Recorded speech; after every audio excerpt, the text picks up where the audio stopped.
How's everybody doing today? I'm not sure if you've heard the phrase 6-7 that all these young kids are saying now, and it really does not mean anything. It's just 6-7, a phrase that they just kind of use for anything. It's just kind of a cliche thing that they say amongst each other, and it's just silly. It's meaningless. But this isn't something new.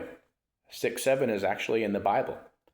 And if we go to Matthew chapter 6, verse 7, we read Jesus talking about just meaningless things that people say.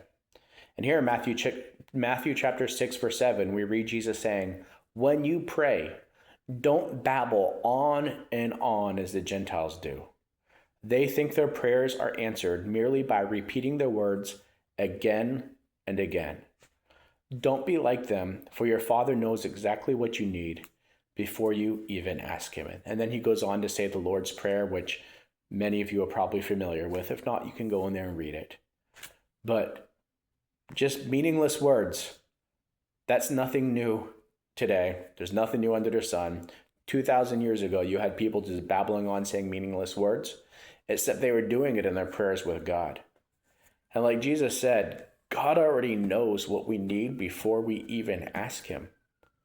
He wants us to talk to him because he's our loving Father. If you've ever had kids, sometimes you know what they need. You know what they're trying to say and what they're asking for. But you want them to say it anyway, to verbalize it, because you're helping them to grow and develop. And that's the same thing in our relationship with God.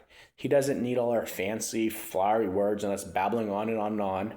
Because when we do that, who are we truly talking to? Are we talking to God? Or are we trying to impress other people? He just needs us to come to him like little children, to let him know what's on our hearts, to communicate with him, to let him know our desires, to express our love to him, to let him know our needs, to let him know our hurts, our concerns, our joy. He just wants us to be able to communicate with him through prayers. We don't need a bunch of fancy words. We don't need a bunch of mumbo jumbo to talk to Jesus. He just needs us to talk to him. And if you don't really have a good prayer life, or it's something you kind of are nervous about in public or in private, don't be nervous. Like Jesus says here, you don't have to have a bunch of fancy words. You don't need to babble on and on. Just talk to Jesus like you would to anyone else in your life.